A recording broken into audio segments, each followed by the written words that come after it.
இன்றைக்கி நம்ம பார்க்க போகிறது 10ஆம் வகுப்பு இயல் 1 உரைநடையின் அணி நலன்கள் அப்படின்ற பாடத்தை பார்க்க போகிறோம். இதை எழுதினவர் எழில் முதல்வன். இதில் நம் பாட்டனாருடைய தோப்பு சங்க இலக்கியம் என்றும், தந்தையார் தோட்டம் இடைக்கால இலக்கியம் என்றும், நம் பூங்கா இக்கால இலக்கியம் என்றும் சொல்லியிருக்காங்க.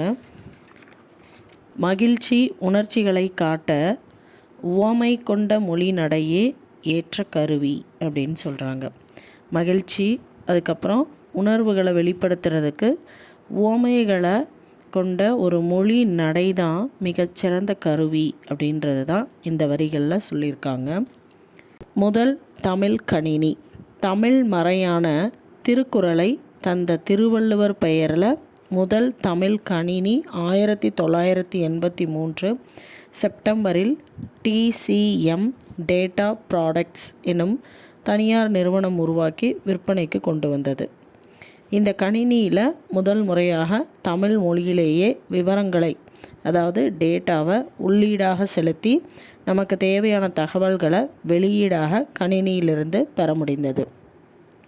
இந்த கணினி தமிழ், ஆங்கிலம் ஆகிய 2 மொழிகளையும் கையாளக்கூடியதாக அமைந்தது.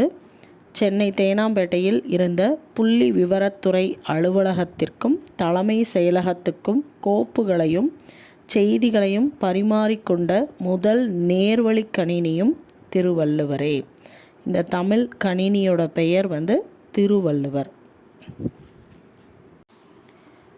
1000 ஆண்டுகளுக்கு பின்பு வந்த தண்டி என்பவர் உருவகத்தை பற்றி உவமையும் பொருளும் வேற்றுமை ஒழிவித்து ஒன்றென மாட்டின் அஃது உருவகமாகும் என்று எழுதியிருக்காரு. களம்புக துடித்து நின்ற உனக்கு வெற்றிச்சாறு கிடைத்து விட்டது, உண்டு மகிழ்ந்தாய், உன் புன்னகைதான் அதற்கு சான்று. இது அறிஞர் அண்ணா அவர்களின் உரைநடை. உவம உருபு மறைந்து வந்தால் அதற்கு எடுத்துக்காட்டு உவமை அணி அப்படின்னு பெயர். புறந்தூய்மை நீரானமையும் அகந்தூய்மை வாய்மையால் காணப்படும். இந்த திருக்குறளில் உவம உருபு இல்லை, ஆனால் இதையும் உரைநடையில் பயன்படுத்துகிறாங்க. எடுத்துக்காட்டு உவமை அணியை ஒரு உரைநடையில் பயன்படுத்தும் பொழுது அதுக்கு இணை ஒப்பு என்று பெயர். ஊர் கூடி செக்கு தள்ள முடியுமா என்று கேட்கிறார்கள். ஊர் கூடின பிறகுதான் செக்கு தள்ள வேண்டும் என்று காத்திருப்பவர்களின் காரியம் கைகூடாது அப்படின்னு சொல்கிறாங்க. இதை தான் எழுத்தாளர் வ. ராமசாமி அப்படிங்கிறவர் மழையும் புயலும் எனும் நூலில் புரோகிதருக்காக அமாவாசை காத்திருப்பதில்லை அப்படின்னு சொல்கிறார். ஞாயிறு, திங்கள், நெஞ்சம் போன்ற அக்ரிணை பொருட்கள் சொல்லுன போலவும் கேட்குன போலவும் சொல்லியாங்கு அமையும். செய்யுளியல் 192 எழுதும் திறத்தை குறிப்பிட்டு தொல்காப்பியர் கூறியிருக்காங்க.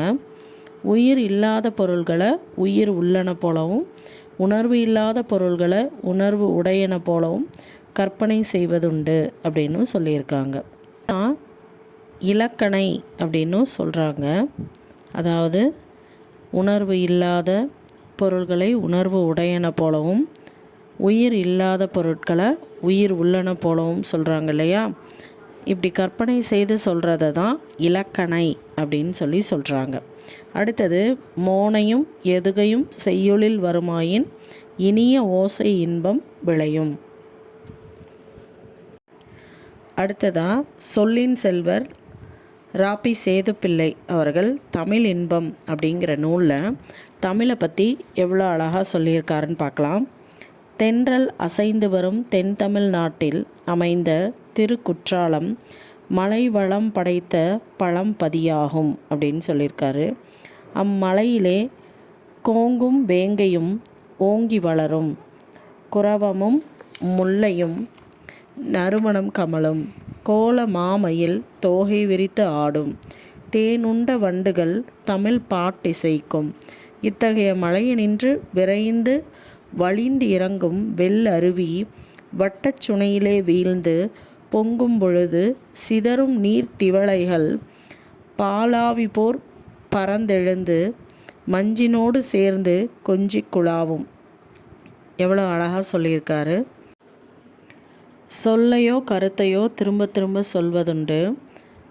சொற்களை அளவாக பயன்படுத்தி உரைநடைய அழகு செய்ய மு. வரதராசனார் தம் நாட்டுப்பற்று என்னும் கட்டுரை தொகுப்பில் வாழ்க்கை நடத்துவதற்கு பொருள்கள் பல வேண்டும்.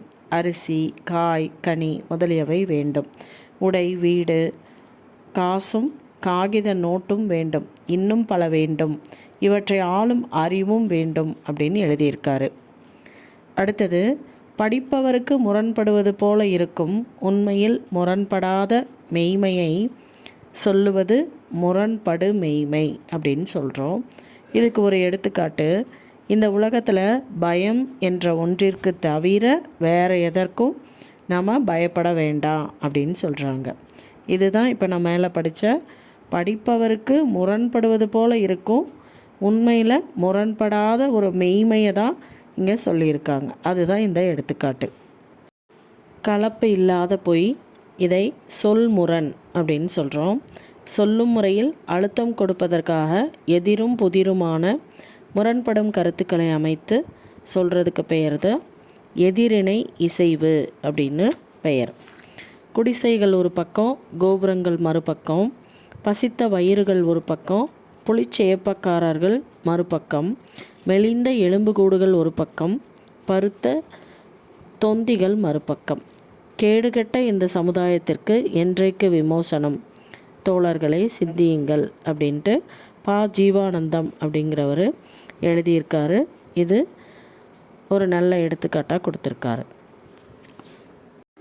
இந்தியா தான் என்னுடைய மோட்சம், இந்தியாவின் நன்மை தான் என்னுடைய நன்மை, இந்தியா தான் என் இளமையின் மெத்தை, என் யௌவனத்தின் நந்தவனம், என் கிழக்காலத்தின் காசி என்று பாரதி தன்னுடைய நாட்டை உயர்த்தி அழகாக சொல்லியிருக்காங்க. இந்த பாடத்தோட கடைசியில் நூல்வெளி அப்படின்னு கொடுத்துருக்காங்க. எழில் முதல்வன் எழுதிய புதிய உரைநடை என்னும் நூலில் உள்ள உரைநடையின் அணி நலன்கள், இந்த படம் தான் நம்ம இப்போ பார்த்தோம். இந்த கட்டுரையின் சுருக்கம் அப்படின்னு சொல்லியிருக்காங்க. இங்கு உரையாடல் வடிவமாக மாற்றி தரப்பட்டுள்ளது. அடுத்தது, மா. ராமலிங்கம் என்கிற எழில் முதல்வன் மாநில கல்லூரியில் பயின்று அங்கேயே பேராசிரியராகவும் தன்னுடைய பணியை தொடர்ந்தார். குடந்தை அரசு ஆடவர் கல்லூரி, பாரதிதாசன் பல்கலைக்கழகம் ஆகியவற்றில் தமிழ் துறை தலைவராக பணி செய்தவர் தான் இந்த எழில் முதல்வன். மரபு கவிதை, புது கவிதை படைப்பதிலும் வல்லவராக இருந்தார். இனிக்கும் நினைவுகள், எங்கெங்கு காணினும், யாதுமாகி நின்றாய் முதலிய நூல்களை இயற்றிய பெருமைக்கு உரியவர் தான் இவர். புதிய உரைநடை எனும் நூலுக்காக சாகித்ய அகாதமி விருது வந்து இவருக்கு கொடுத்துருக்காங்க.